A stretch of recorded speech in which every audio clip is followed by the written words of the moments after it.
Chapter 1. A Divided City. It was 1945. The Second World War had just ended. Berlin was in ruins. Buildings were destroyed. Streets were filled with rubble. People walked silently, looking for food, water, and hope. The city had been the heart of Nazi Germany, and now it was broken. After the war, the world's strongest countries made a plan. They decided what would happen to Germany. The United States, the Soviet Union, Britain, and France would each control part of the country. Berlin, even though it was deep inside Soviet-controlled East Germany, would also be divided. The four powers split the city into zones: East Berlin for the Soviets and West Berlin shared by the Americans, British, and French. At first, people hoped this arrangement would work. They wanted peace after years of war. But things didn't stay peaceful for long. The Soviet Union had a different idea of how life should be. In the East, the government took control of everything: jobs, land, even what people could say. It promised equality, but in reality, people lived under strict rules.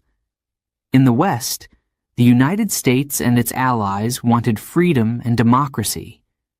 They helped rebuild, giving people jobs and hope. East and West had two very different futures. Tensions grew quickly.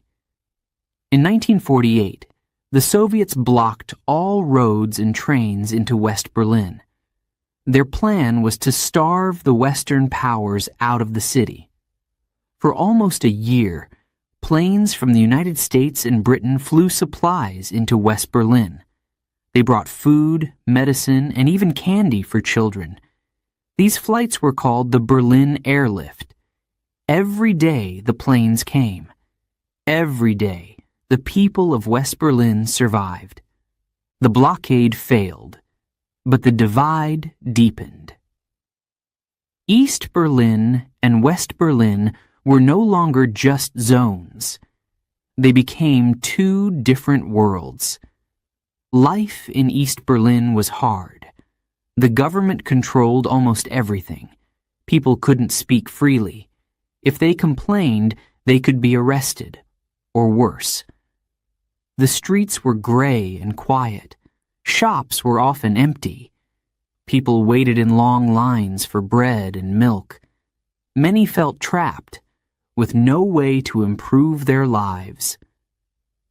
In West Berlin, life was brighter. There were cinemas, cafes, and busy streets. Children played in the parks. New buildings replaced the old, bombed ones. People could travel, share ideas, and build businesses.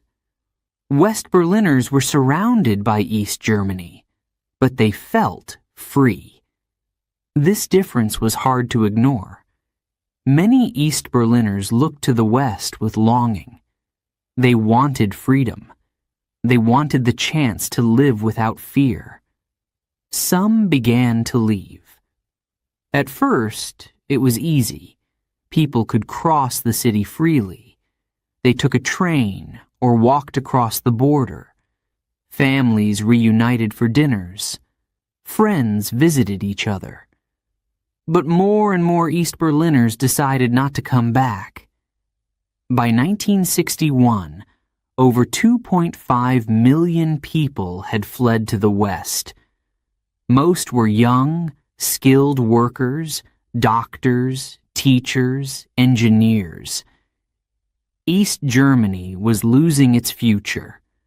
The government in the East grew desperate. They couldn't afford to let so many people leave. It wasn't just about numbers. Each person who left was proof that life in East Germany was failing. The leaders decided they had to act.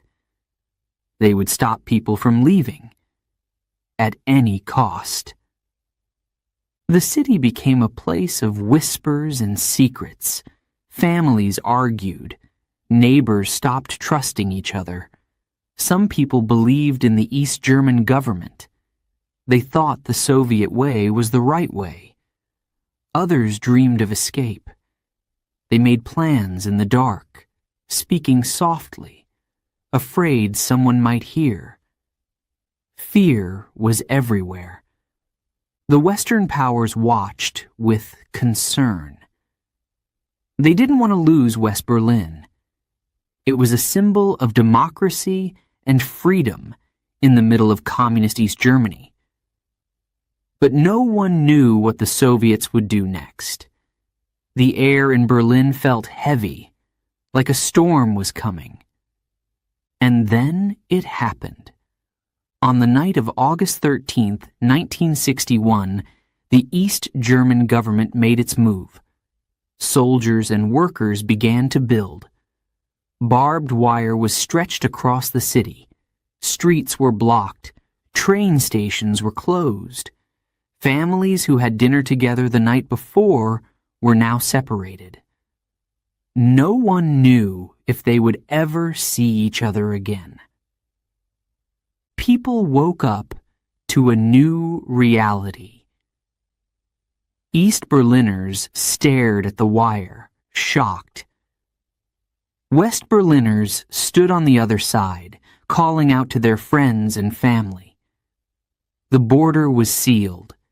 The city, already divided in spirit, was now divided by force.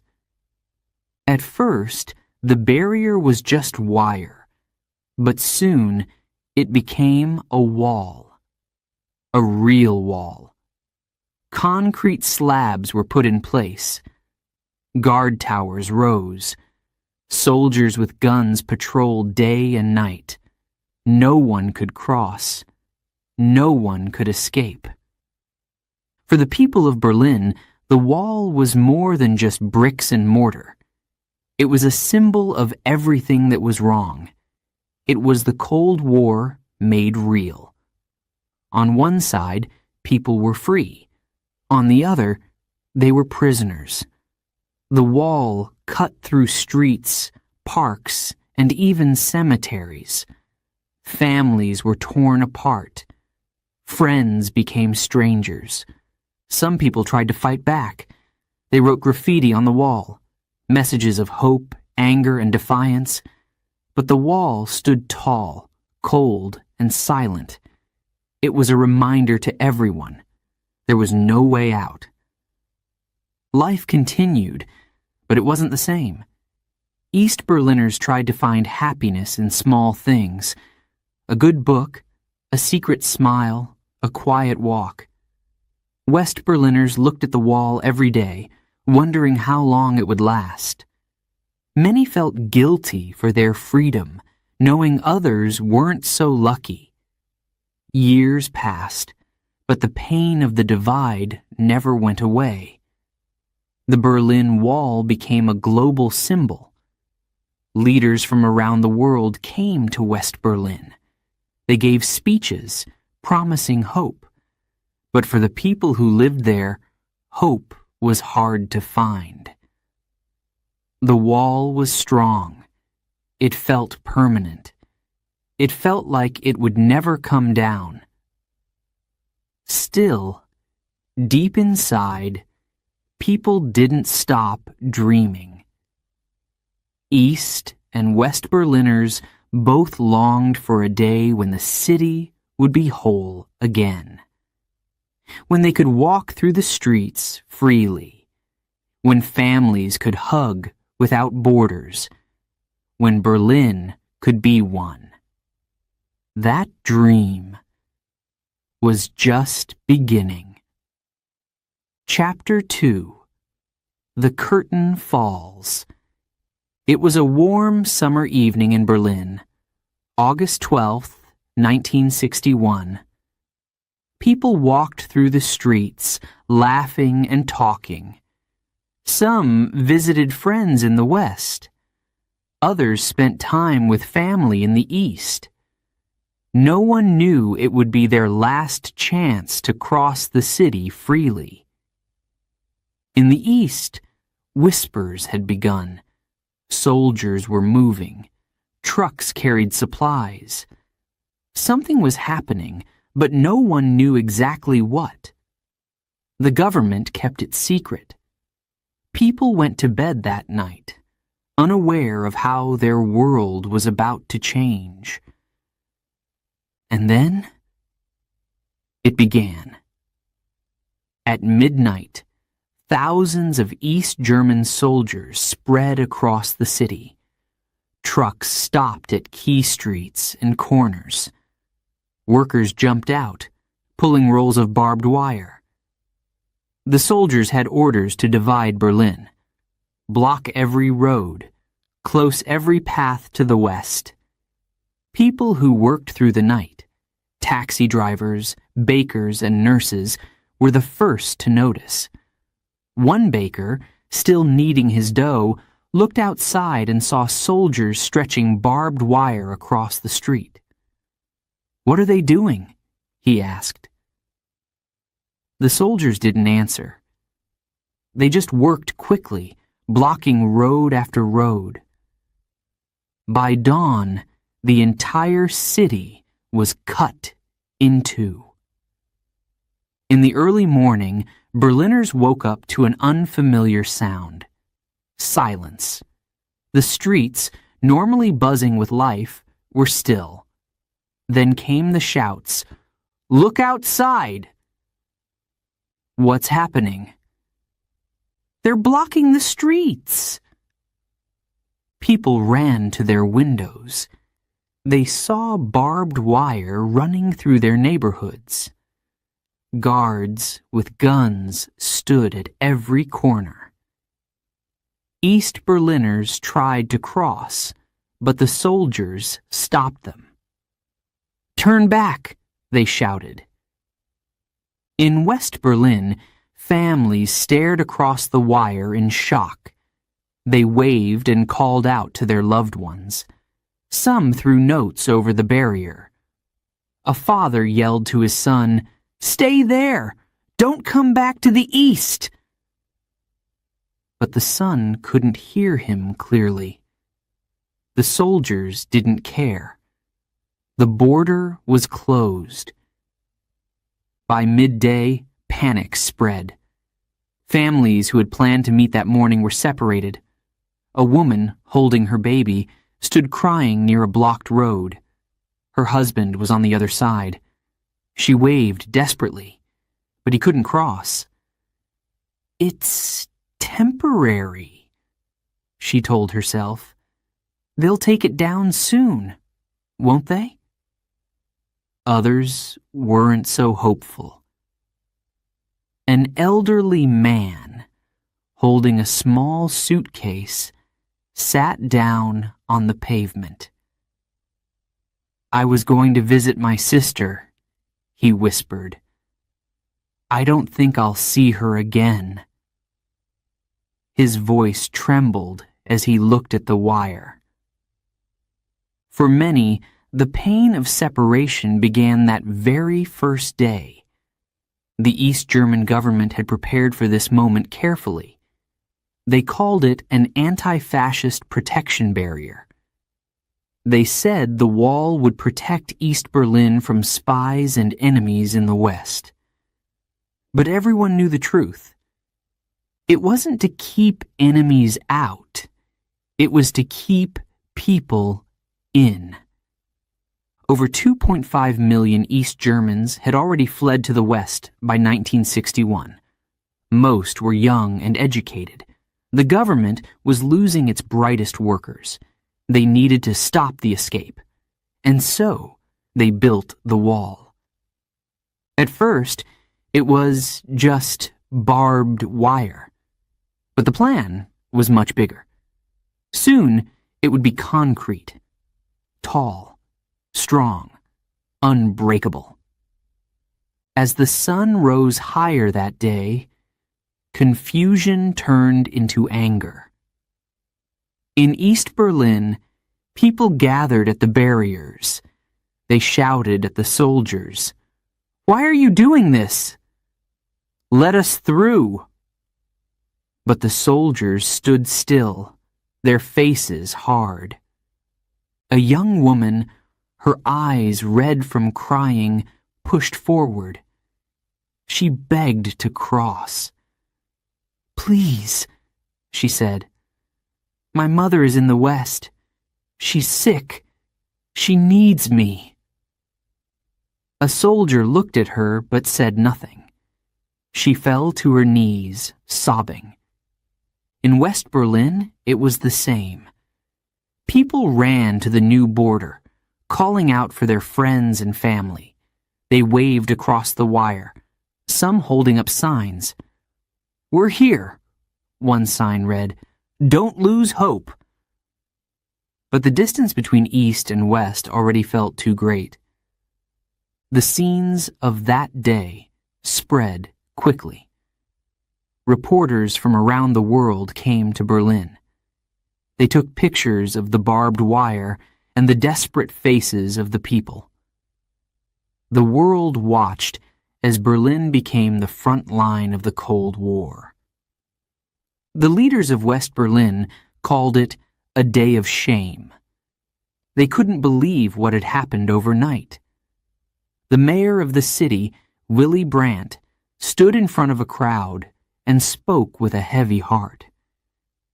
"Berlin will survive this," he said. "But the scars, they will last forever." In the East, there was silence. The government controlled the newspapers. It told its people the wall was necessary. It was for their safety. Some believed it, most didn't, but no one dared to speak out. That first night after the wall went up, Berlin felt like a ghost town. In the East, the streets were empty. People stayed inside, too scared to go out. In the West, crowds gathered near the border. They lit candles. They sang songs.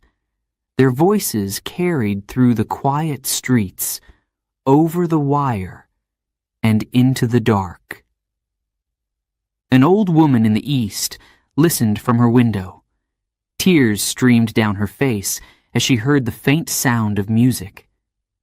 "Will I ever walk those streets again?" she whispered. In the days that followed, the wall grew stronger.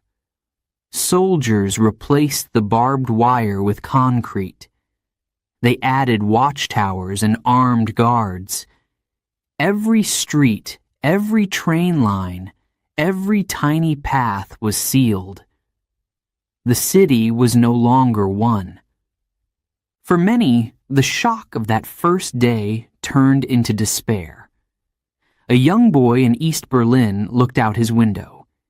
He could see a park in the west where he used to play with his cousins. Now, it was out of reach. "Why did they do this?" he asked his father. His father didn't answer. He just looked away. On the other side, a woman in West Berlin walked to the wire every morning. She stood there, hoping to see her sister on the other side. Sometimes she waited for hours. Sometimes she thought she saw a familiar face. But the soldiers always made people move along. Life in Berlin would never be the same again. The wall was more than just a barrier of concrete and wire. It was a wall of fear, silence, and heartbreak. People on both sides knew it was wrong, but they also knew it was dangerous to fight back. For Berliners, August 13th, 1961 would always be remembered. It was the day their city was split in two, the day families were torn apart, the day the Cold War became real. But even as the wall rose higher, so did hope. Quietly, in whispers and hidden glances, Berliners began to dream. Maybe one day the wall would fall. Until then, they would wait. Chapter 3. Brick by brick, building the wall. The Berlin Wall didn't start as the tall, gray fortress we imagine today. It began with barbed wire, simple, sharp, and cruel. But behind that wire was a bigger plan. In August 1961, East Germany's leaders made a choice. Too many people were leaving for the West. Teachers, doctors, engineers, young, talented workers. They were escaping. The government couldn't stop them with rules alone. They needed something stronger, something permanent. And so, the wall began to grow. The leaders of East Germany, the GDR, German Democratic Republic, told the people that the wall was necessary. They called it an anti-fascist protection barrier. They said it would protect them from spies and enemies in the West.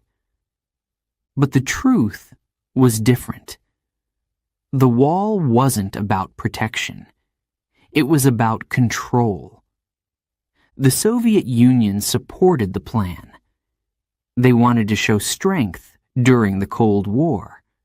Berlin was a symbol, and the wall became their message. It said, "You cannot leave. You cannot escape. You belong to us."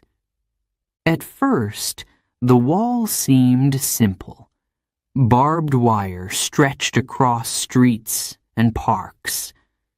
But soon, workers arrived with concrete slabs. The East German government worked quickly. They didn't want the West to stop them. Each day, the wall grew taller and longer. Soldiers guarded the workers. If anyone got too close, they were pushed back. The noise of hammers and drills filled the air. The city felt like a construction site. But no one wanted this construction. A young woman in East Berlin watched from her window. Her street had been split in two. She saw neighbors on the other side waving to her, but she couldn't reach them. "They're building a prison," she thought. The wall was more than just concrete. It was a system designed to keep people trapped. Over time, new features were added. Each one made escaping harder. First, they added guard towers, tall, cold structures. Soldiers with guns stood inside, watching the border. They looked for anyone who might try to cross. Then came the death strip. It was a wide, empty space between two walls. The ground was covered with gravel, which made noise if someone ran across it. Floodlights lit the area at night. Escapees would be easy to spot. Barbed wire fences lined the death strip. There were also tripwires connected to alarms. If someone touched them, the guards would come running. Finally, there were dogs, trained to attack. They patrolled the wall with their handlers, barking at anyone who came too close. The wall wasn't just built in Berlin. It stretched across the entire border between East and West Germany. Over 1,300 kilometers of fences, watchtowers, and walls.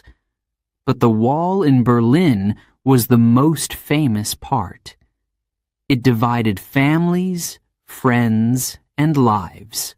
Building the wall wasn't cheap. It took money, time, and effort. But for the East German government, it was worth it. Every day the wall grew stronger. Every day freedom felt further away. In West Berlin, people watched in horror. They couldn't believe what was happening. Some cried as they saw the wall rising higher. Others protested, shouting at the soldiers on the other side. "Tear it down!" they yelled. But the soldiers ignored them. Children in West Berlin asked their parents, "Why can't they come here?" Parents didn't know how to explain. How could they? The wall didn't make sense to anyone. A man in West Berlin came to the border every morning. He waved to his wife, who was stuck in the east. She waved back, tears in her eyes. For weeks, they stood like that, separated by concrete.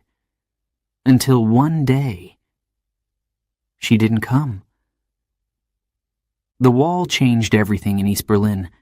Streets that once connected the city were now blocked.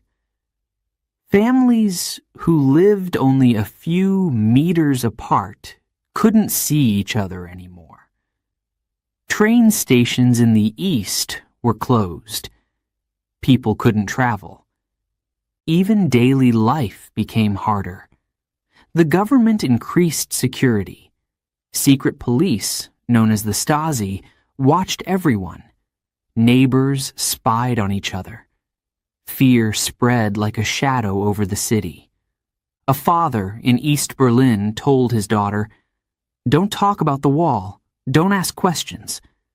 She nodded, confused. "Why not?" she asked. He shook his head. "It's safer this way," he said quietly. For some, the wall was a challenge. They wanted to escape, to find freedom. But escaping wasn't easy. The wall was designed to stop even the bravest attempts.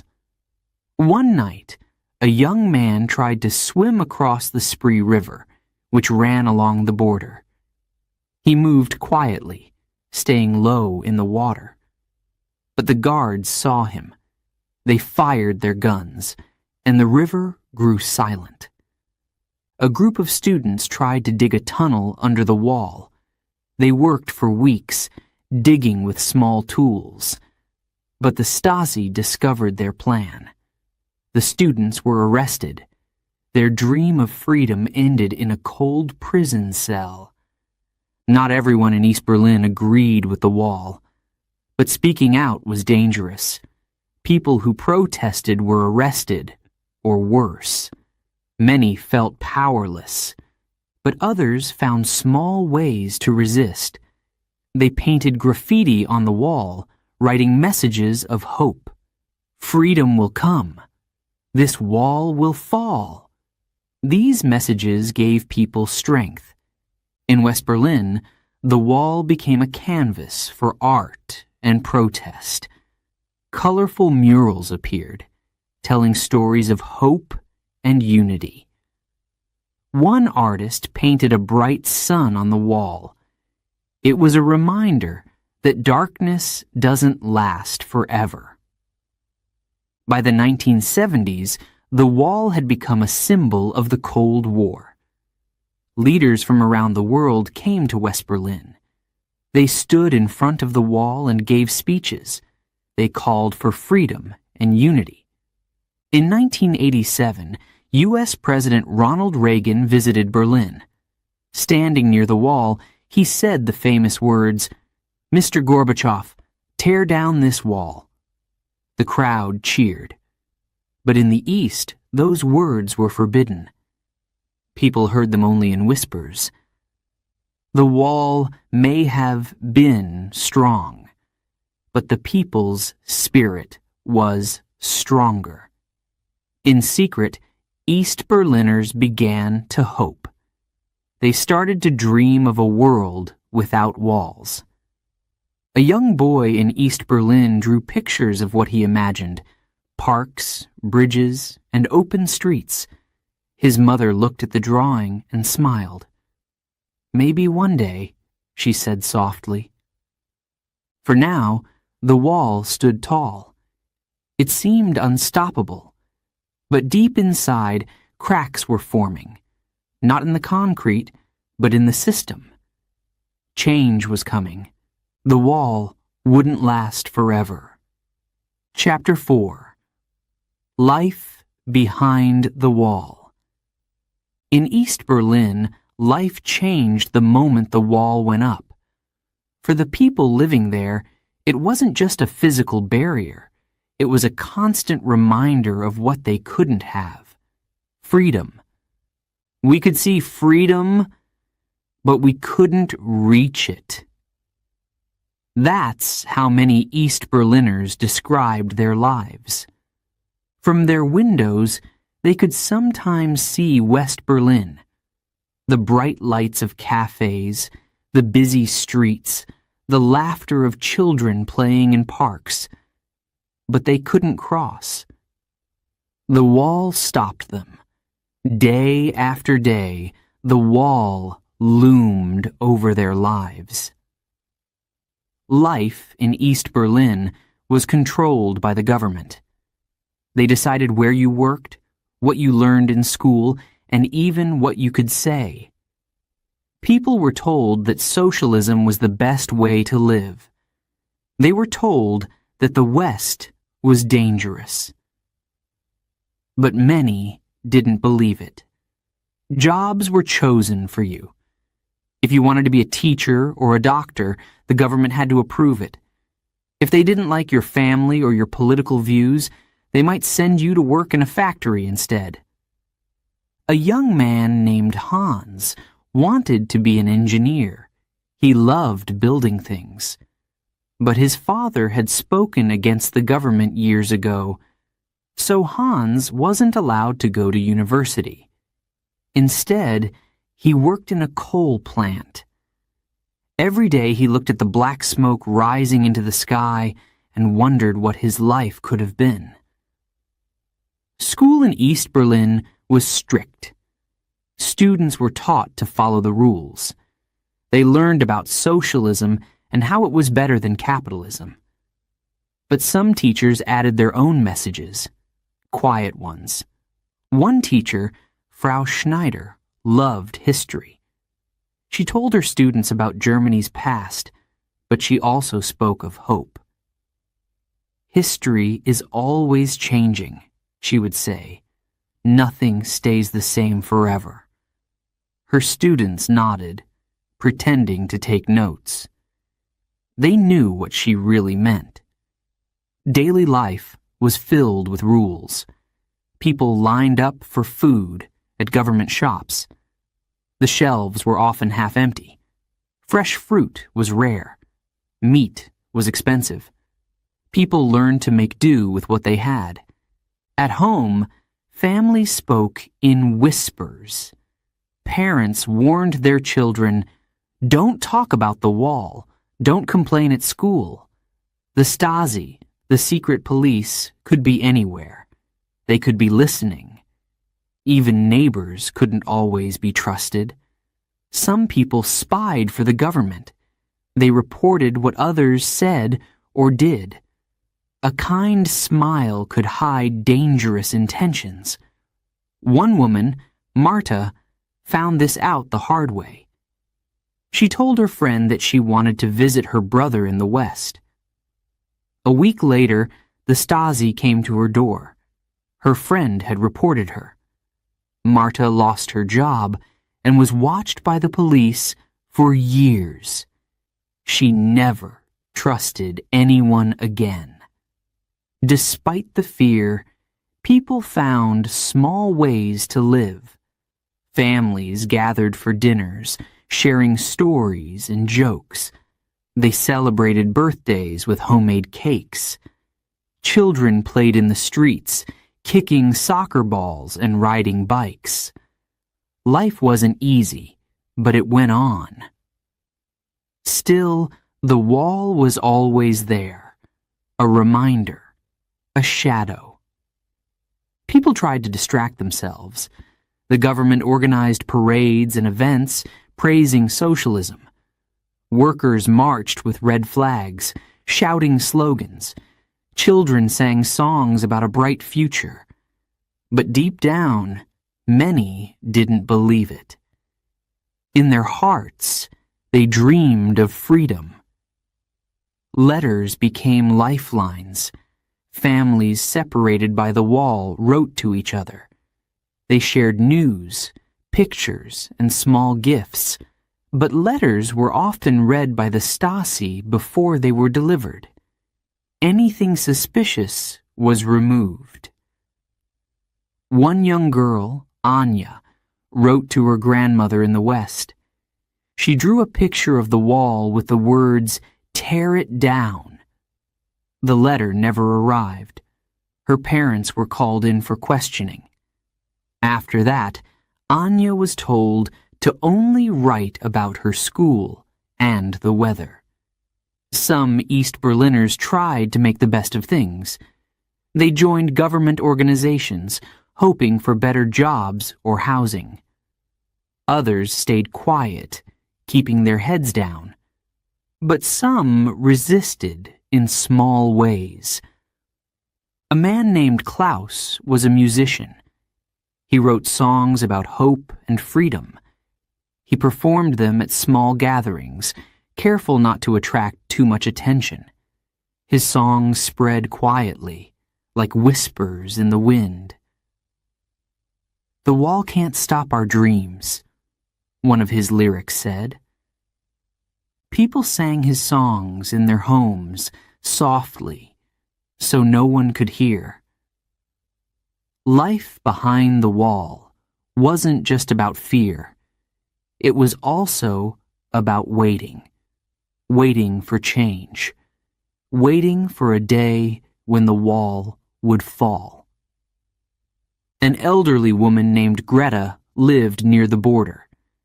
Every morning, she sat by her window, looking at the wall.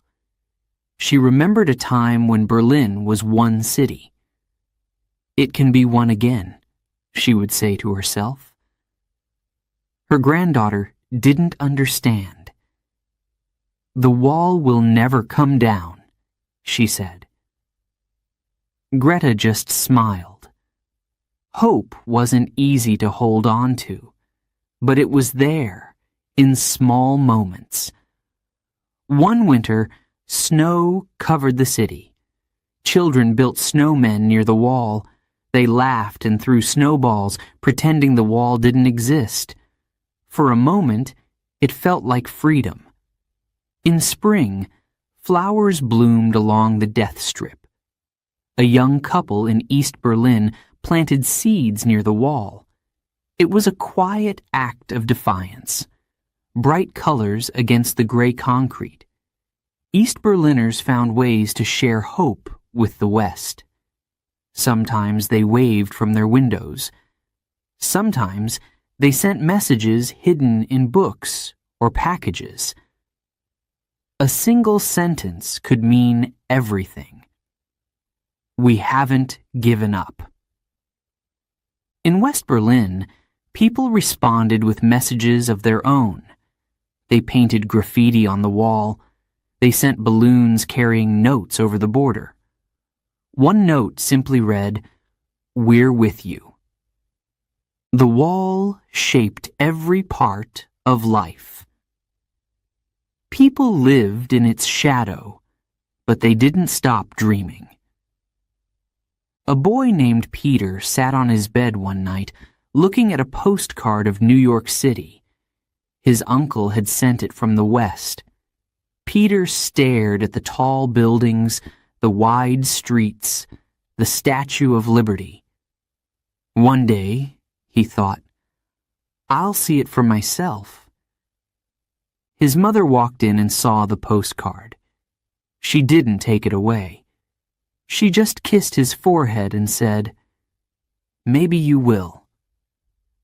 Life behind the wall was hard. It was full of fear, rules, and loss, but it was also full of quiet strength. East Berliners found ways to survive. They found ways to hope.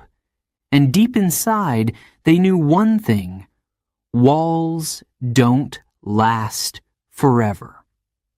Chapter 5. A View from the West. For the people of West Berlin, the wall was more than just concrete and wire. It was a scar. It cut through their city, separating families, friends, and lives. Every time they saw it, they felt its weight, a symbol of fear and oppression. From the western side, the wall looked cold and uninviting. Graffiti covered the gray concrete. Bright colors and bold messages tried to hide the pain it represented. "Freedom!" one message shouted. "Tear it down!" cried another. Artists came from all over the world to paint on the wall, turning it into a canvas of hope and defiance. But no matter how beautiful the art, the wall itself stayed ugly. For many West Berliners, the wall was deeply personal. It wasn't just a political symbol. It was a daily reminder of loved ones left behind. A young man named Stefan visited the wall every week. His sister, Lena, lived on the other side in East Berlin. They had been inseparable as children. Now, they could only wave to each other from opposite sides of the wall. One day, Stefan brought a kite. He tied a letter to its tail and flew it high into the sky. The wind carried it over the wall. Lena found the kite later that evening. Inside the letter, Stefan had written, "I miss you. Don't give up."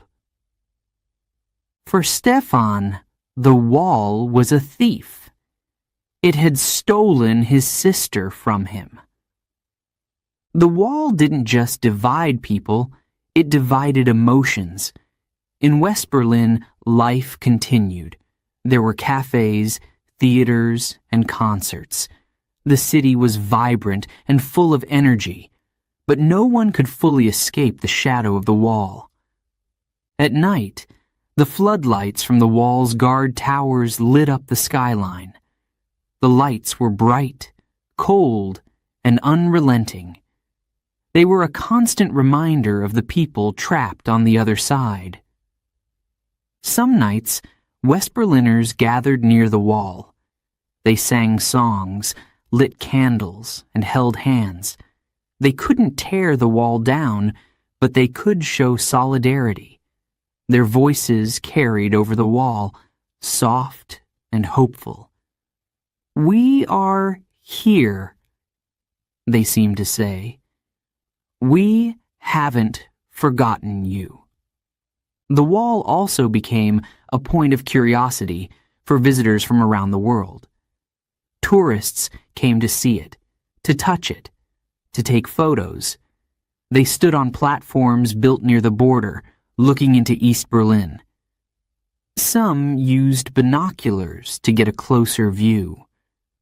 But for West Berliners, the wall was no spectacle. It was deeply painful. An elderly man named Klaus lived near one of these viewing platforms. He often saw tourists laughing, pointing, and taking pictures.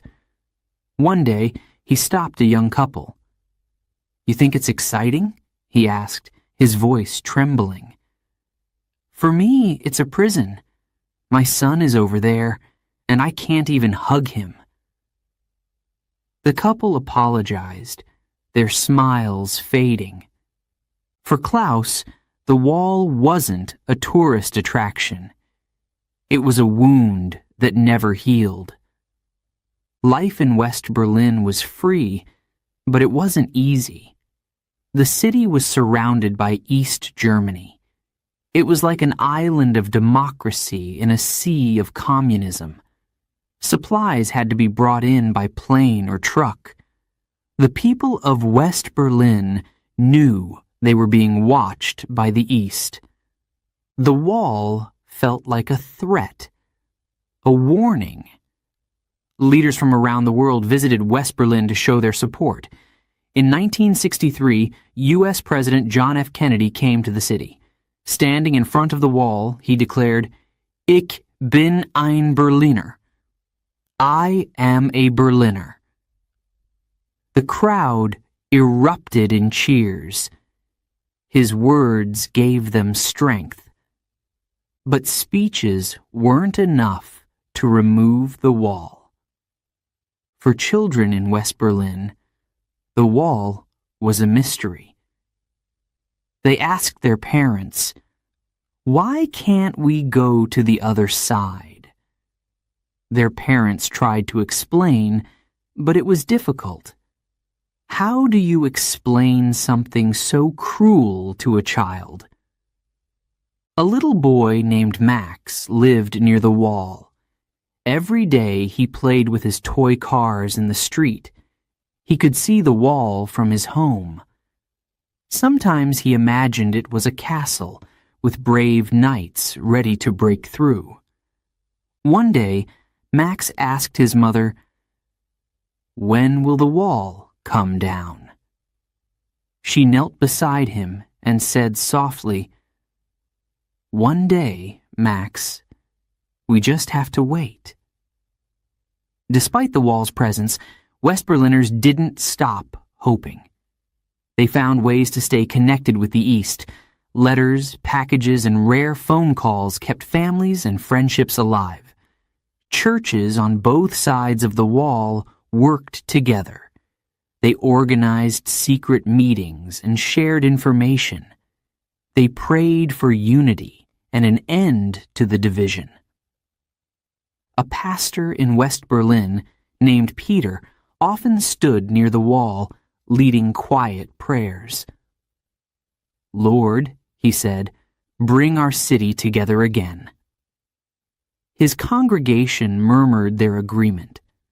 Across the wall, East Berliners listened in silence, their hearts echoing the same prayer. For some in the West, the wall became a challenge. Activists organized protests and marches, demanding its removal. They held signs and chanted, "No more walls." They wrote letters to politicians and gathered signatures for petitions. A group of students even tried to climb the wall during a demonstration. They wanted to show that no barrier could stop them. But the guards on the other side quickly intervened. The students were forced back, their hands bruised and bleeding from the rough concrete. Still, their message was clear. The wall couldn't crush their spirit. The wall also inspired art and music. Musicians wrote songs about freedom and unity. Painters covered the western side of the wall with bright, bold images. Each piece of art was a protest, a declaration. One painting showed a giant hand breaking through the wall, holding a dove. Below it were the words, "Hope lives here."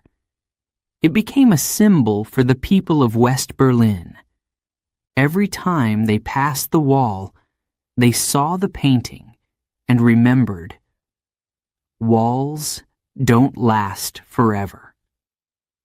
The wall didn't just divide Berlin, it united people against it. West Berliners refused to accept it as permanent. They kept dreaming of a future without barriers. A woman named Anna walked by the wall every morning on her way to work. She always stopped for a moment, placing her hand on the cold concrete. "Not forever," she whispered. It became her daily ritual, a quiet act of defiance. For the people of West Berlin, the wall was both a burden and a motivator. It reminded them of what was lost, but it also strengthened their determination. They couldn't tear it down with their hands, but they could chip away at it with their hope.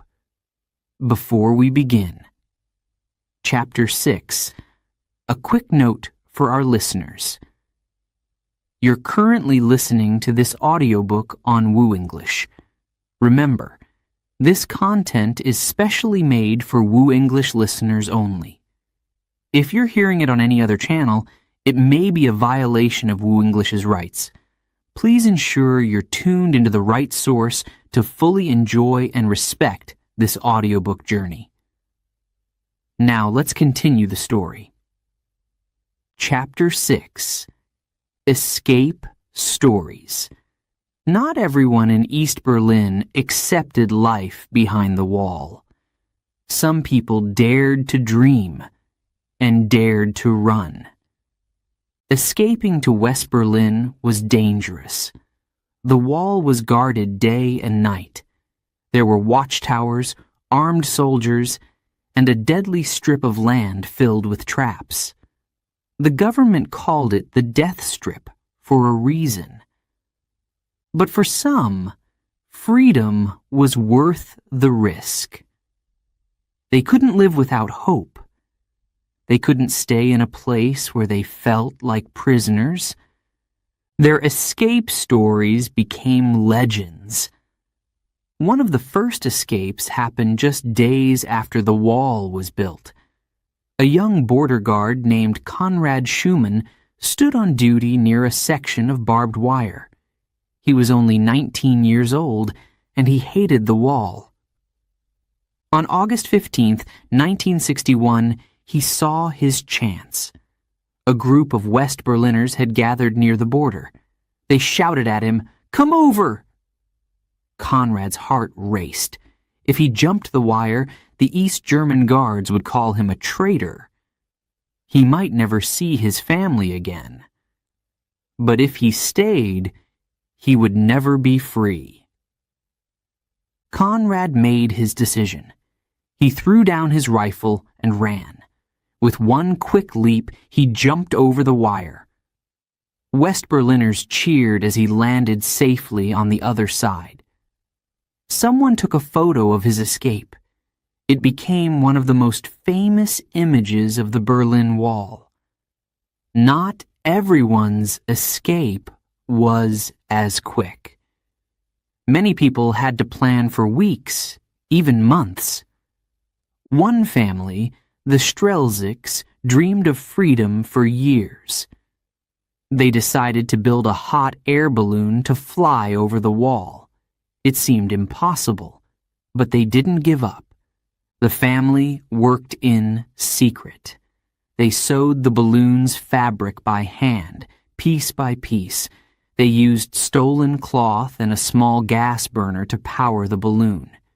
Each night, they whispered their plans, afraid someone might hear. Finally, on a cold night in 1979, the Strelzics were ready. The parents and their 2 children climbed into the homemade balloon.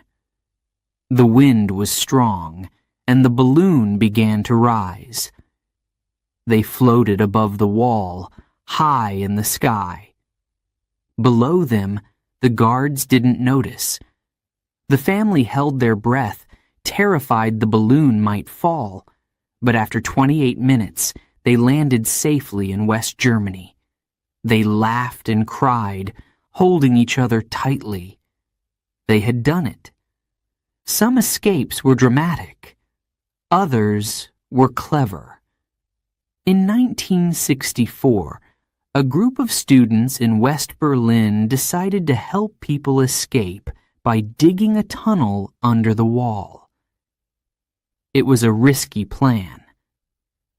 The tunnel had to be long enough to reach East Berlin, but narrow enough to avoid detection. The students worked for weeks. They dug through the night, moving dirt by hand. They didn't use machines, afraid the noise would alert the guards. Every night, their hands grew sore, their muscles ached, but they kept going. Finally, the tunnel was complete. One by one, families from East Berlin crawled through the dark, muddy passage. They had to move quickly, afraid the tunnel might collapse or be discovered. In total, 57 people escaped through the tunnel. The students became heroes in the West. Not all escapes were successful. The wall claimed many lives. One tragic story is that of Peter Fechter. He was only 18 years old when he tried to escape in 1962.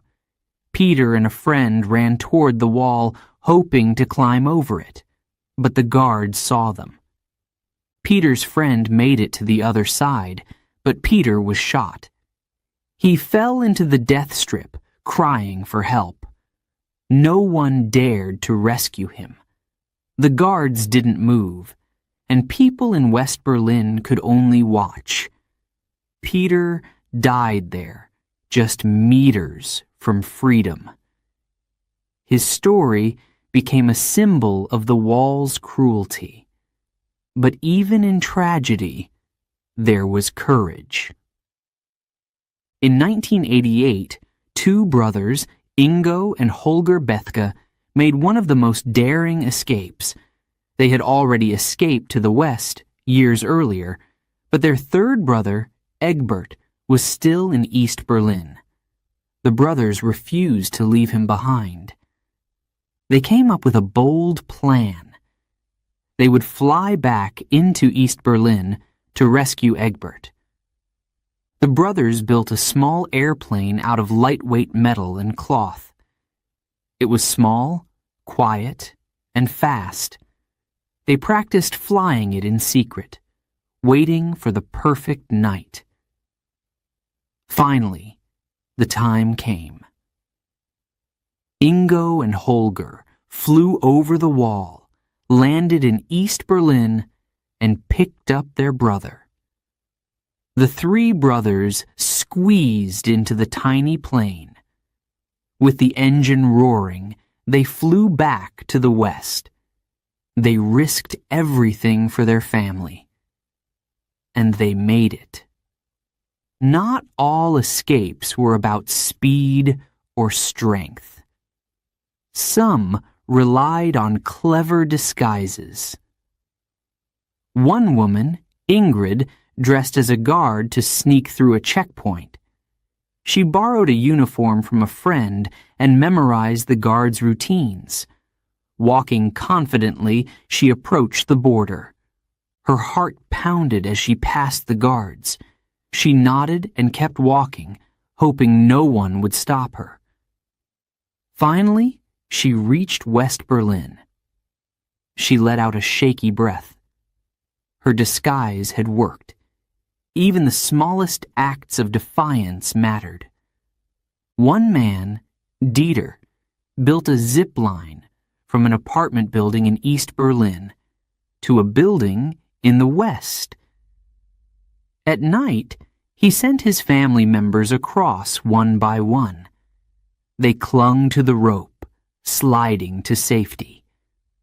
By morning, they were free. Every escape story was different, but they all shared the same spirit. People risked their lives because they believed in something greater than fear.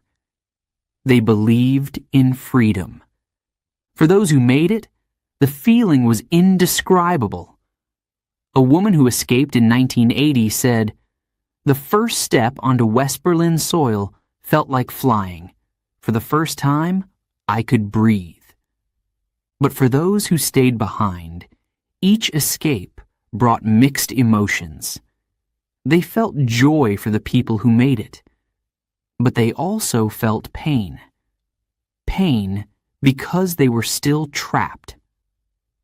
A boy in East Berlin heard about the Strelzik family's balloon escape. He told his father, "Let's build one too." But his father shook his head sadly. "We can't," he said. "It's too dangerous." The boy didn't understand. All he knew was that freedom was out there, just beyond the wall. The escape stories became a source of hope for East Berliners. They whispered about them in secret. They shared the stories in code, saying, "Did you hear about the balloon?" Or, "Did you hear about the tunnel?" Each story proved one thing. The wall wasn't perfect. It could be beaten. And as long as people dreamed of freedom, they would keep trying. Chapter 7. Torn Apart. Families on Both Sides. When the wall went up in 1961, it didn't just divide a city. It divided lives. Families who had lived close for years were suddenly separated by concrete and wire. Fathers couldn't see their children. Brothers couldn't visit their sisters. Grandparents couldn't hold their grandchildren. I couldn't hug my mother. I couldn't kiss my father good night. That was how one East Berliner described it. The wall tore families apart, and for many, the pain was unbearable. Before the wall, people moved freely between East and West Berlin. A father working in the West could come home to his family in the East every evening. Friends visited each other's homes for dinner. Cousins played together in the parks. But when the wall was built, everything changed overnight. Roads were blocked, trains stopped running, borders were closed. Families woke up to a new reality. They were trapped on opposite sides. For some, it happened so suddenly that they didn't have time to say goodbye.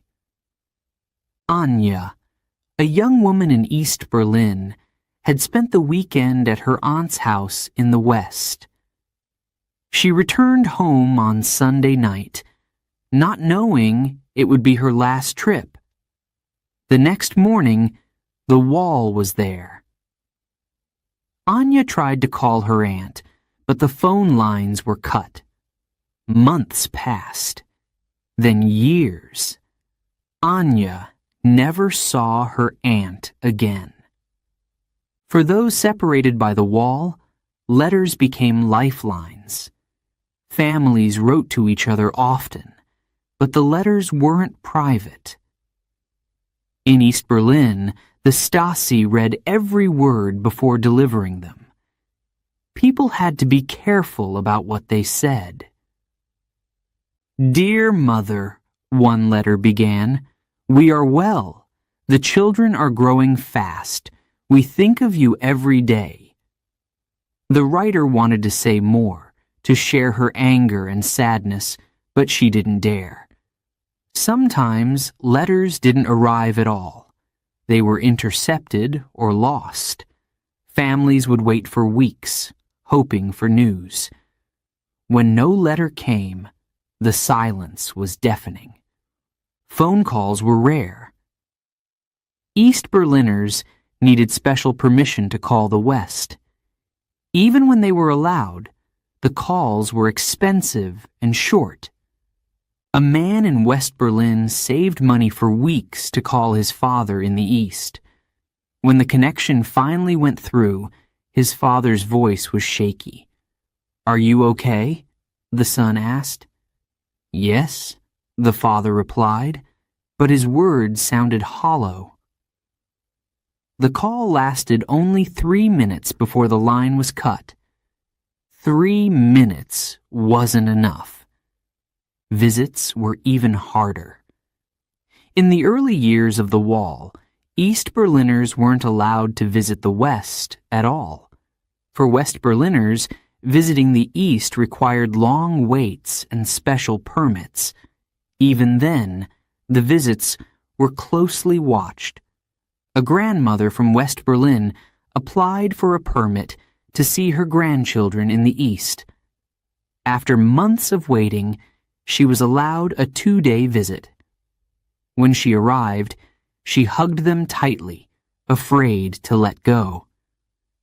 She brought sweets and toys, small gifts from the West. But when she left, the goodbye was heartbreaking. Her grandchildren stood at the window, waving until she was out of sight. "When will you come back?" they asked. She didn't know. The wall didn't just separate people physically. It created emotional walls, too. Over time, some families grew apart. A brother in the West might write less often. A cousin in the East might stop answering letters. It wasn't because they didn't care. It was because the separation hurt too much. One man in West Berlin stopped calling his parents in the East. "It breaks my heart every time I hear their voices," he said. "It's easier not to call." For many, the wall wasn't just a barrier of concrete. It was a barrier of silence. But even in the darkest times, families found ways to stay connected. One father in East Berlin sent secret messages to his daughter in the West. He wrote them on the back of family photos. "We are okay," he wrote in tiny letters. "We love you." Another woman baked cakes for her brother in the West. She hid notes inside, under the icing. The cakes were sent by courier, and somehow the notes always reached him. These small acts of love kept hope alive. Holidays were the hardest. Christmas, birthdays, weddings, all the moments families should have spent together were marked by absence. On Christmas Eve in West Berlin, a family gathered around their tree. They sang carols and opened presents, but their hearts were heavy. Their grandparents were in the East, celebrating alone. In East Berlin, a father lit a candle and placed it in the window. It faced West Berlin, where his daughter lived. He hoped she could see it. "This candle is for you," he whispered. The wall also brought fear. East Berliners worried about being watched. If they spoke too openly about missing their loved ones, the Stasi might suspect them of wanting to escape. Some people were arrested simply for writing letters or talking about the West. One woman in East Berlin hadn't heard from her sister in the West for months. She confided in a friend, saying, "I'm worried. What if something has happened to her?" A week later, she was questioned by the Stasi. After that, she stopped talking about her sister. For children, the wall was confusing. A little boy in East Berlin asked his mother, "Why can't I see Grandpa anymore?" His mother didn't know how to explain. She simply said, "There's a wall." The boy didn't understand. "Can we climb over it?" he asked. His mother shook her head. "No, we can't." "But why?" he asked again. She didn't have an answer. As the years passed, the pain of separation grew.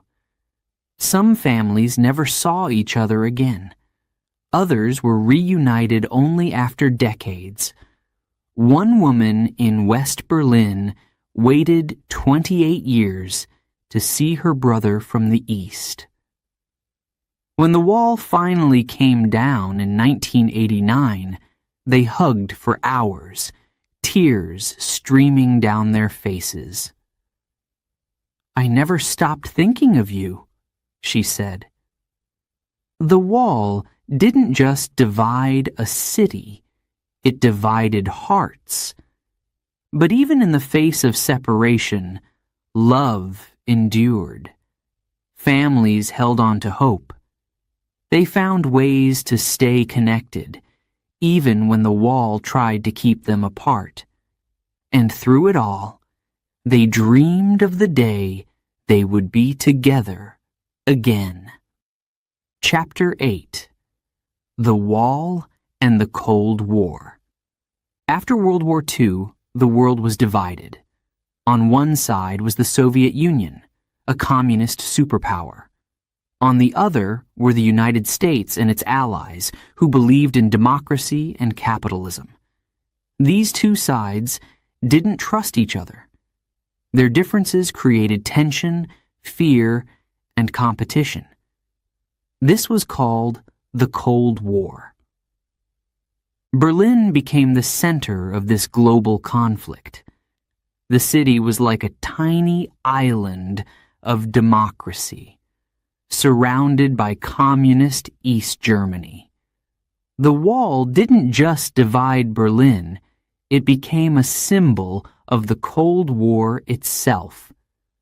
The world held its breath, while Berlin was caught in the middle. In the East, the Soviet Union controlled everything. It wanted to spread communism across the world. Factories, farms, and even schools were run by the government. People had no freedom to choose where to live or work. In the West, the United States and its allies believed in freedom and free markets. They helped rebuild West Germany after the war. Cities grew stronger. People could start businesses, vote in elections, and speak their minds. Berlin showed this division clearly. On one side of the wall was control and restriction. On the other was freedom and opportunity. The wall wasn't just a barrier between East and West Berlin. It was a symbol of everything the Cold War represented. For the Soviet Union, the wall was proof of their power. It showed that they could keep their people under control. East Germany's leader, Walter Ulbricht, called it a protective barrier. He said it was built to stop Western spies from entering the East. But everyone knew the truth. For the United States and its allies, the wall was proof of oppression. It showed how far the Soviet Union would go to stop people from leaving.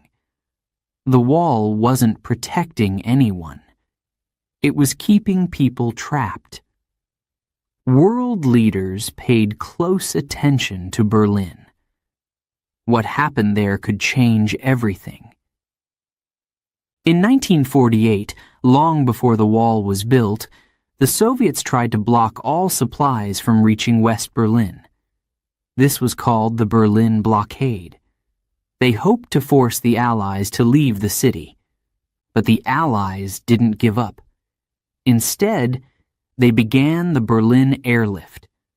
Planes flew into West Berlin every day, bringing food, medicine, and fuel. For almost a year, the people of West Berlin survived because of these flights. It was a victory for the West and a defeat for the Soviets. Years later, when the wall was built, it felt like the conflict was starting all over again. The Cold War wasn't fought with guns and bombs. It was fought with ideas, propaganda, and fear. In the East, newspapers and radio stations said the wall was necessary to protect the people. They said the West was dangerous. "We are keeping fascists out," the East German government declared. In the West, the wall was called a prison. Leaders spoke about the people trapped on the other side. U.S. President John F. Kennedy visited West Berlin in 1963. Standing near the wall, he told the crowd, "Ich bin ein Berliner." I am a Berliner. His words were a message of solidarity. The people cheered, but the wall still stood. For ordinary people, the Cold War made life tense.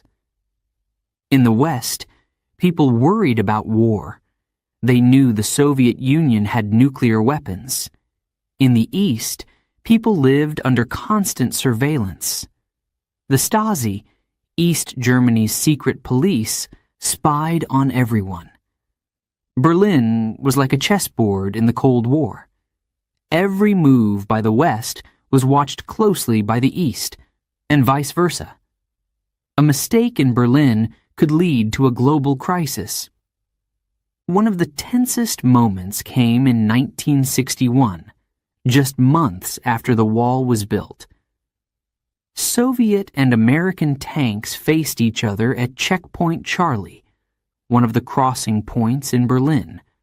The world watched as the tanks stood nose to nose, ready for battle. Soldiers waited for orders. A single shot could start a war, but the standoff ended without violence. The tanks pulled back, and the crisis was avoided. For now. The wall became a symbol not just for Berliners, but for people around the world. It showed how divided the world had become. In schools, children learned about the wall. In East Germany, they were taught it was necessary to keep their country safe. In the West, children were told it was proof of the cruelty of communism. A young boy in West Berlin asked his father, "Why do they need a wall?" His father replied, "Because they're afraid of freedom." The Cold War wasn't just about politics. It was also about technology, space, and sports. The United States and the Soviet Union competed to prove who was stronger, smarter, and more advanced. They raced to send the first human to space. They competed in the Olympics, each wanting to win the most gold medals. But the wall stood as a constant reminder that their competition wasn't just for pride. It was about power. By the 1980s, cracks began to appear, not in the wall itself, but in the system it represented. The Soviet Union was struggling. Its economy was weak, and people in Eastern Europe were demanding change. Protests broke out in Poland, Hungary, and Czechoslovakia. In 1987, U.S. President Ronald Reagan stood near the wall and gave a powerful speech. He looked toward the east and said, "Mr. Gorbachev, tear down this wall." His words were a challenge to the Soviet leader. At the time, the wall seemed unbreakable. But change was coming. For Berliners, the Cold War was personal. It wasn't just about superpowers or speeches, it was about their lives. In East Berlin, people lived in fear. They couldn't speak freely or travel where they wanted. Every day, they saw the wall and knew they were trapped. In West Berlin, people lived with guilt. They had freedom, but they couldn't help their friends and family in the East. They stood at the wall, waved across it, and dreamed of a united city. The Cold War wasn't just about Berlin, but Berlin was its heart. The wall stood as a symbol of the division between East and West, communism and democracy, oppression and freedom. For nearly 30 years, the wall defined the Cold War. It divided a city, a country, and the world. But even as it stood tall, people never stopped hoping for change. The Cold War couldn't last forever, and neither could the wall. Chapter 9. The Beginning of the End. By the 1980s, the Berlin Wall had stood for nearly 2 decades. It seemed unbreakable, strong, permanent. But cracks were beginning to show, not in the wall itself, but in the system it represented. In Eastern Europe, people were tired. Tired of waiting in lines for food. Tired of being watched by the secret police. Tired of being told what to think, where to work, and how to live. They began to demand change. A crack appeared. In the Soviet Union, Mikhail Gorbachev became leader in 1985. He introduced new ideas like glasnost, openness, and perestroika, restructuring. He wanted to reform communism. He believed the government should be less strict, that people should have more freedom to speak and think. These ideas spread across Eastern Europe. For the first time in years, people began to hope. If the Soviet Union could change, why couldn't East Germany? But East Germany's leader, Erich Honecker, didn't want change. He believed the wall and the system behind it were strong. The wall will stand for 100 more years, he said confidently. He was wrong. In East Germany, protests began to grow. Small at first, then bigger. In Leipzig, people gathered every Monday to march through the streets. They carried candles and signs. They chanted, "We are the people." Their message was clear. They wanted freedom. They wanted reform. The government tried to stop them. Police were sent to break up the protests. Some marchers were arrested. Others were beaten. But the protests didn't stop. Each week, more people joined. In Berlin, similar marches began. Fear was everywhere, but so was courage. A young woman named Anna marched with her friends. "We were scared," she said later, "but we couldn't stay silent anymore." The protests weren't just about East Germany. All across Eastern Europe, people were demanding change. In Poland, the Solidarity movement fought for workers' rights and free elections. In Hungary, the government began to open its borders. Thousands of East Germans traveled to Hungary, hoping to escape to the West. By 1989, Hungary made a historic decision. It removed its border fences with Austria, allowing East Germans to cross freely into Western Europe. The floodgates had opened. East Germans rushed to Hungary by the thousands. Families packed their cars and left everything behind. Long lines of cars stretched for miles. People carried suitcases, children, and hope. In Berlin, those left behind grew angry. They saw their friends and neighbors escaping and wondered why they couldn't do the same. The protests grew louder. Honecker and the East German government were losing control. The cracks in the system widened. Meanwhile, the West watched closely.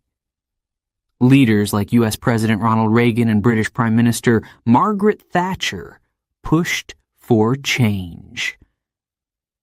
Reagan had famously stood at the Berlin Wall in 1987 and said, "Mr. Gorbachev, tear down this wall." His words inspired many. But the real change wasn't coming from speeches. It was coming from the people in the East who refused to stay silent any longer. The pressure on Honecker grew unbearable. Even his closest allies began to doubt him. In October 1989, Honecker was forced to resign. A new leader, Egon Krenz, took his place. Krenz promised reform, but it was too late. The people didn't trust him. They wanted real change. In November, the protests reached their peak. Over 500,000 people gathered in East Berlin. They filled the streets, chanting and waving banners. The government was overwhelmed. On November 9th, 1989, everything changed. A government official held a press conference. He announced that new travel rules would allow East Berliners to cross into the West. But his words were unclear. He didn't explain when the rules would start. A reporter asked, "When does this begin?" The official hesitated, then said, "Immediately." The news spread like wildfire. People rushed to the wall, unsure if it was true. Could they really cross?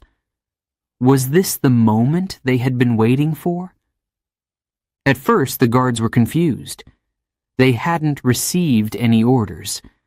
But as the crowds grew, the pressure became too much. Finally, the guards opened the gates. In that moment, the wall fell. Not with explosions or violence, but with celebration.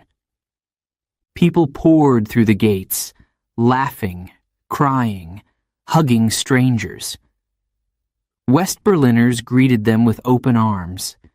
Families who hadn't seen each other in years were reunited.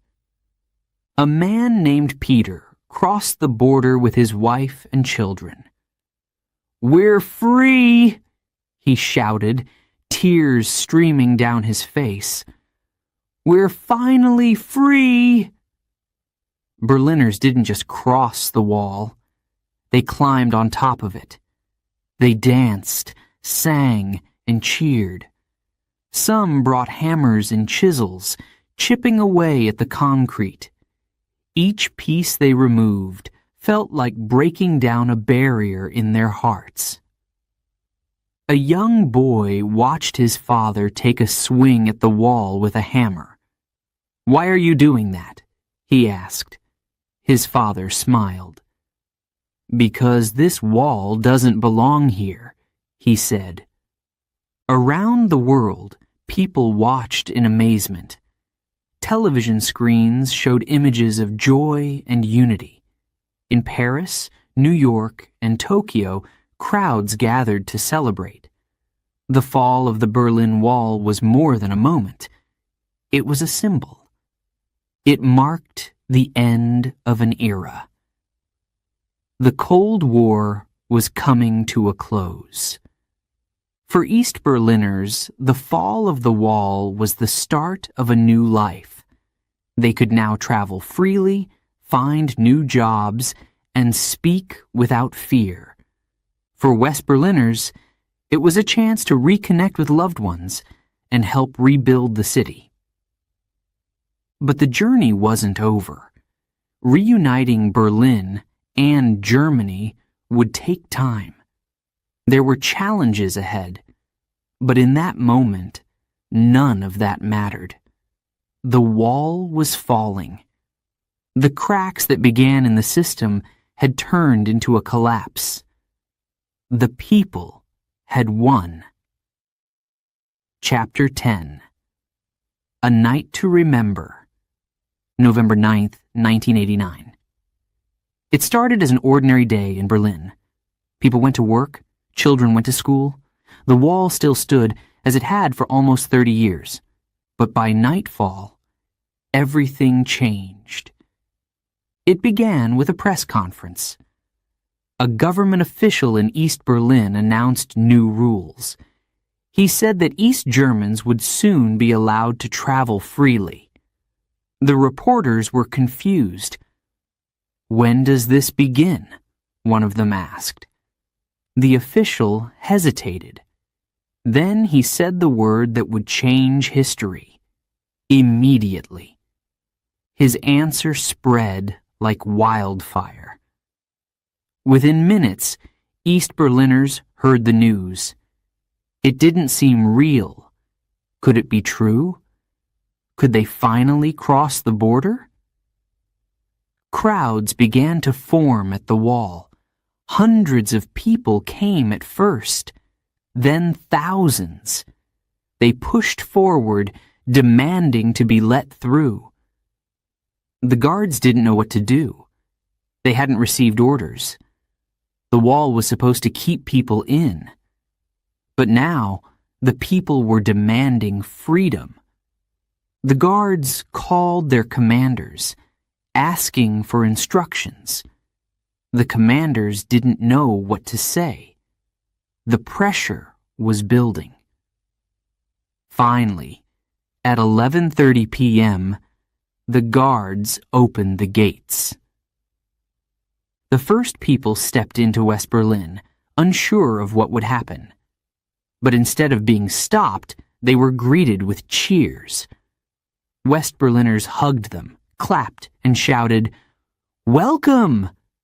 Soon, more and more people crossed.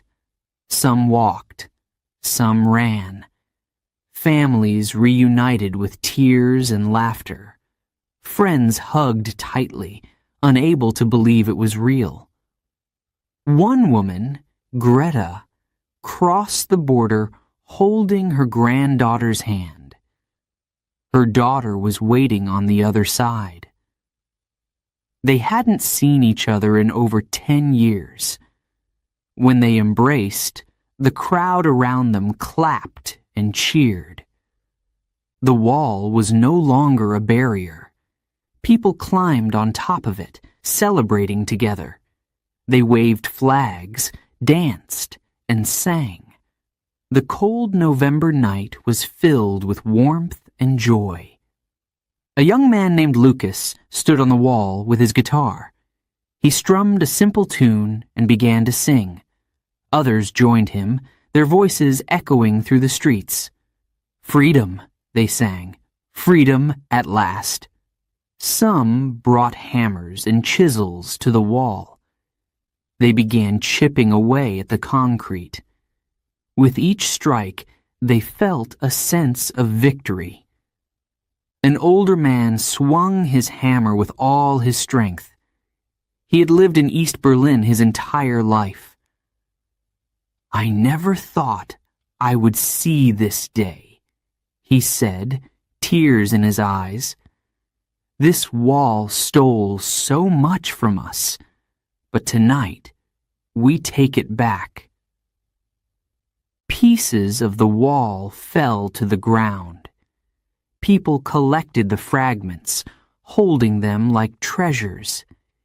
Each piece was a symbol of the end of an era. The celebration continued through the night.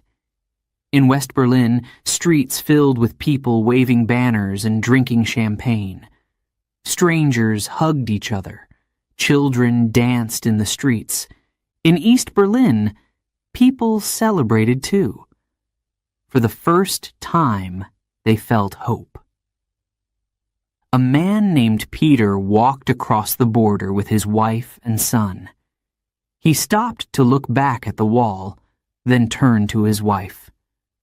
"It's over," he whispered. "We're free." The news spread around the world. Television screens showed images of the wall coming down. In Paris, London, and New York, people gathered to watch. They cheered for Berlin, for freedom, and for the end of the Cold War. One headline read, "The wall falls. The world unites." Leaders from around the world reacted with amazement. U.S. President George H.W. Bush called it a victory for freedom, German Chancellor Helmut Kohl promised to work toward uniting Germany. But the most important voices were those of ordinary people. They were the ones who had fought for this moment. For Berliners, it wasn't just the wall that fell. It was the fear, the pain, and the division that had ruled their lives for so long. A woman named Anna stood near Checkpoint Charlie, watching the crowds. She thought of her parents, who had passed away before the wall came down. They would have been so happy to see this, she said quietly. Nearby, a group of children played. They didn't understand the full meaning of the night, but they could feel the joy in the air. One little boy laughed as he climbed on a piece of the broken wall. His father smiled and said, "You're climbing on history." As the night went on, Berliners shared stories, memories, and dreams. They talked about the years of separation, the loved ones they had lost, and the future they hoped to build. One man from the East said, "I haven't seen my brother in 25 years. Tomorrow I'll visit him." His eyes filled with tears. "I can't wait to see his face." Another woman from the West said, "We've waited so long for this. Now we can finally be one city again."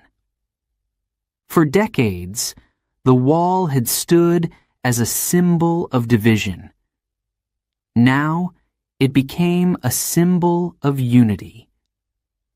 By sunrise, the wall was covered with graffiti, flowers, and handprints. The pieces of concrete were no longer cold and gray. They were colorful and alive. Berliners began to clear the rubble together.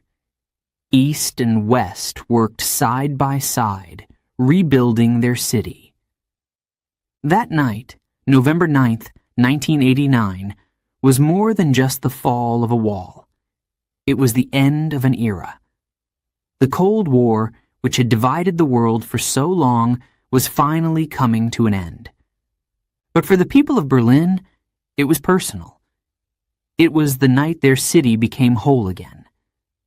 A young woman named Clara held a piece of the wall in her hand. She smiled as she looked at the crowds. "This is more than concrete," she said. "It's proof that hope can win." Her friend nodded. "And that walls can fall." That night was a celebration of freedom. It was a night to remember. Chapter 11. After the Fall. The wall was gone. Berliners were free. On November 9th, 1989, the city celebrated like never before. People danced in the streets, hugged strangers, and cheered for freedom. It felt like the end of a nightmare. But once the celebrations ended, a big question remained. What comes next? Reuniting East and West Berlin was not easy.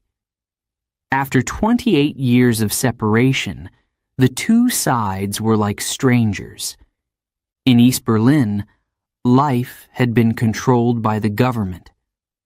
People worked for state-owned factories, lived in state-owned apartments, and shopped at government-run stores. Jobs were guaranteed, but wages were low, and shelves in the shops were often empty. In West Berlin, life was very different. Businesses were private, the economy was stronger, and people had more freedom to choose their futures. Now, the two sides had to come together. But how could they build one city out of two such different worlds? At first, the reunification brought hope. East Berliners were excited to explore the West. They crossed the old border, wide-eyed, as they saw colorful advertisements, busy stores, and bright lights. Many West Berliners welcomed them with open arms. A man in West Berlin named Karl offered coffee and cake to strangers from the East. "Welcome," he said. "You're home now."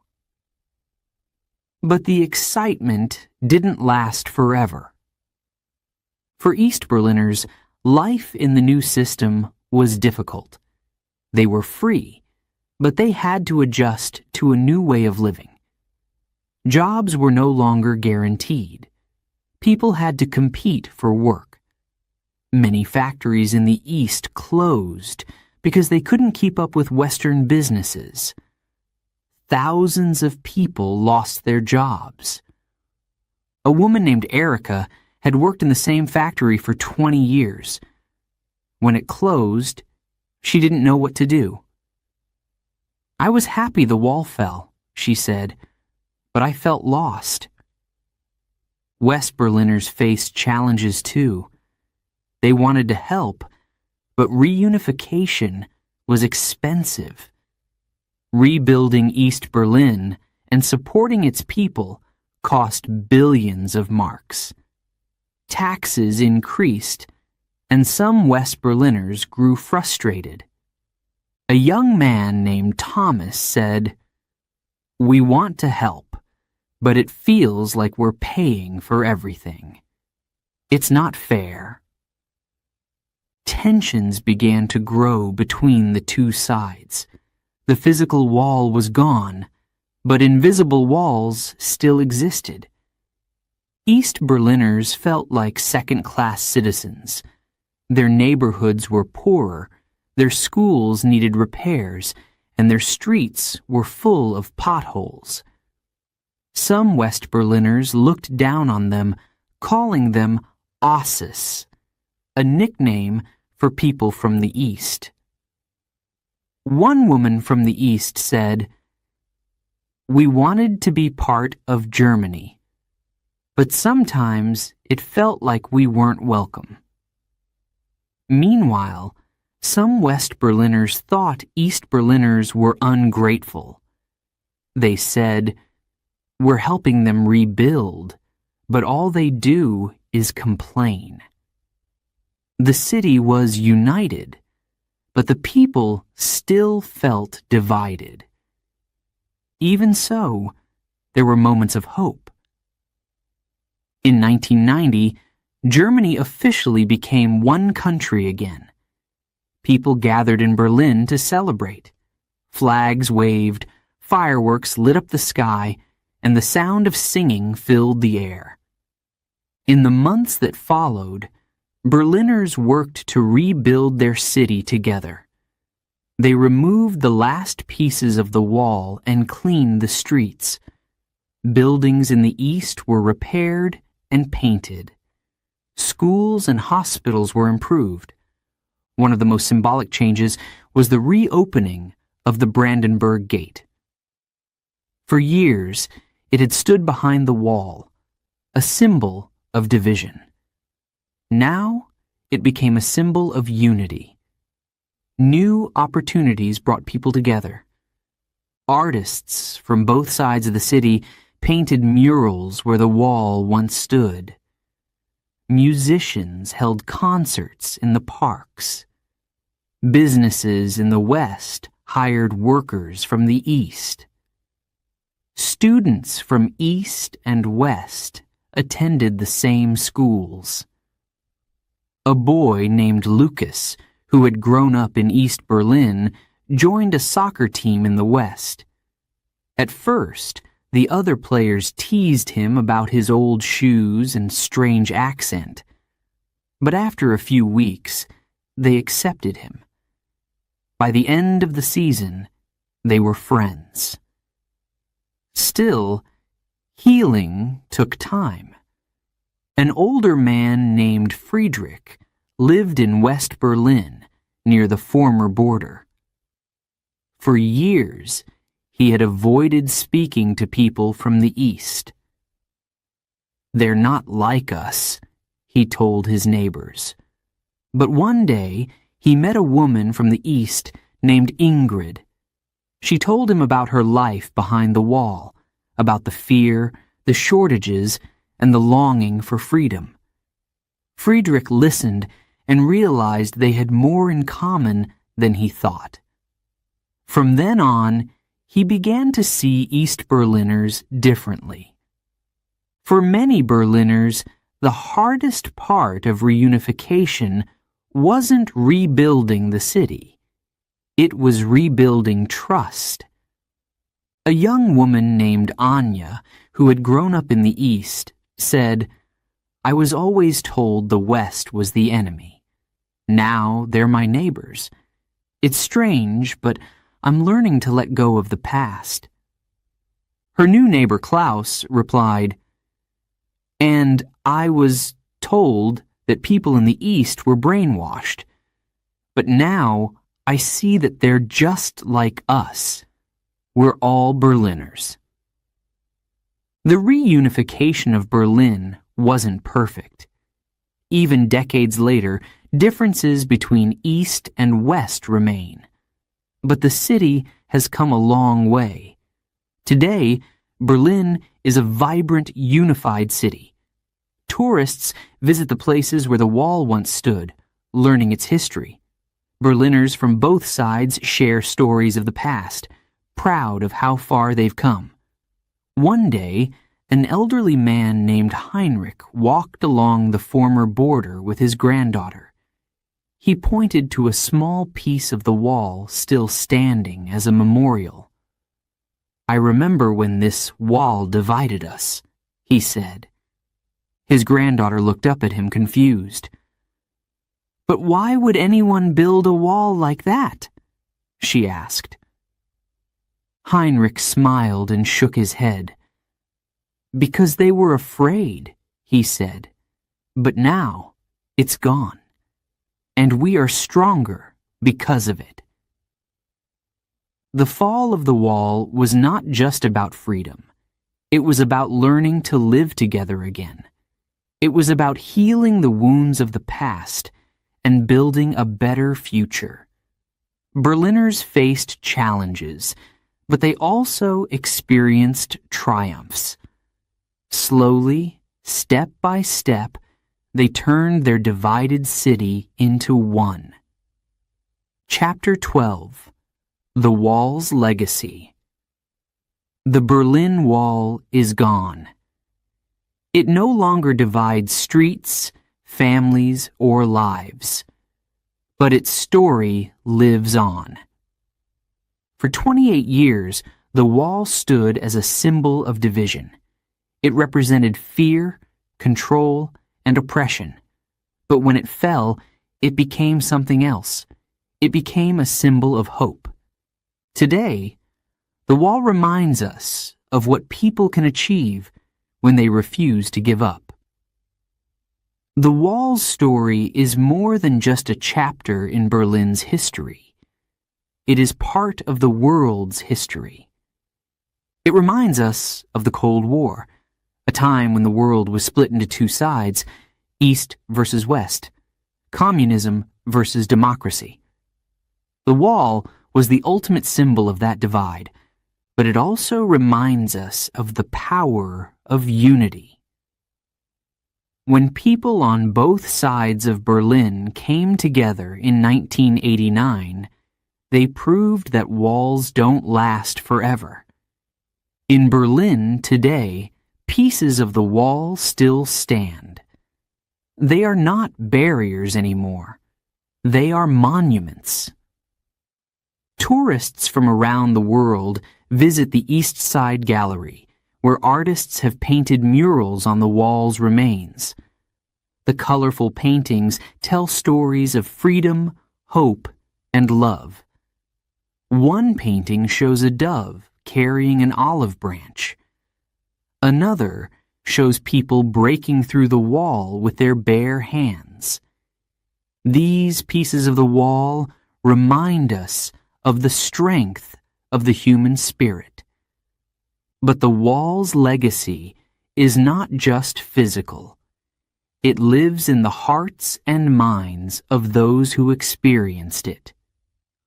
A woman named Ingrid, who grew up in East Berlin, often tells her grandchildren about life before the wall fell. "It was a different world," she says. "We weren't free, but we never stopped dreaming." Her granddaughter listens closely, trying to imagine a life without freedom. "It's hard to believe," she says. "I'm glad it's over." The wall also teaches us important lessons. First, it shows us the dangers of fear and division.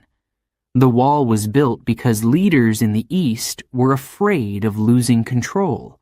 They thought a wall could keep people in, but it couldn't stop their desire for freedom. Second, it shows us the strength of hope. For nearly 3 decades, Berliners on both sides of the wall dreamed of a better future. That hope kept them going, even in the darkest times. And finally, it teaches us that change is possible. The wall seemed permanent, indestructible, but it fell, proving that no barrier is too strong to be overcome. For the people of Berlin, the wall is a reminder of both pain and progress. Every year on November 9th, Berliners gather to remember the night the wall came down. They light candles, share stories, and celebrate their city's unity. One year, a boy named Lucas attended the ceremony with his parents. He asked his mother, "Why do we celebrate something so sad?" His mother smiled. "Because it didn't end in sadness," she said. "It ended in hope." The wall's legacy has also inspired people around the world. It reminds us that division is never the answer. Walls may be built, but they can also be torn down. The Berlin Wall proved that. In countries facing conflict and division, people look to Berlin's story for inspiration. They see that unity is possible, even after years of separation. The wall's story is also told in books, films, and museums. At the Berlin Wall Memorial, visitors can learn about the people who lived, struggled, and dreamed during the years of division. They can hear stories of bravery, like those who escaped or helped others escape. They can also see the names of those who died trying to reach freedom. One visitor, a young girl, stood in front of the memorial and asked her father, "Why did people have to die?" Her father thought for a moment. Then he said, "Because freedom is worth fighting for." But the wall's legacy isn't just about the past. It's also about the future. Today, Berlin is a united city. Its streets are filled with art, music, and life. East and West Berliners work together, share stories, and build new memories. The city is proof that healing is possible. It wasn't easy. The scars of division remain. But Berliners have shown the world that it is possible to move forward. For those who lived through the wall, its fall was a moment of triumph. But it was also a moment of reflection. A man named Hans, who escaped to the West in 1968, returned to Berlin after the wall fell. He stood at the Brandenburg Gate, looking at the crowds. Tears filled his eyes. We were divided for so long, he said. But now we are one again. Nearby, a young woman placed a flower on a piece of the wall. She didn't live through its years of division, but she felt its importance. This isn't just Berlin's story, she said. It's everyone's story. The wall's fall reminds us that walls, physical or emotional, don't have to define us. They can be broken. It also reminds us to value freedom. For Berliners, freedom wasn't something they took for granted. It was something they fought for, dreamed of, and finally achieved. As time passes, fewer people remember the wall firsthand. But its story must not be forgotten. Teachers in Berlin tell their students about the wall's history. They take them to the memorials and share stories of courage and resilience. They remind them that freedom should never be taken for granted. One teacher told her class, "The wall divided us once. Let's make sure it never happens again." The Berlin Wall is gone, but its legacy remains. It reminds us of the pain of division, but also the joy of unity. It shows us that even the strongest barriers can be broken. It teaches us to value freedom and to fight for it, no matter how hard it seems. Most of all, it inspires us. Because walls can fall, and when they do, the world becomes a better place.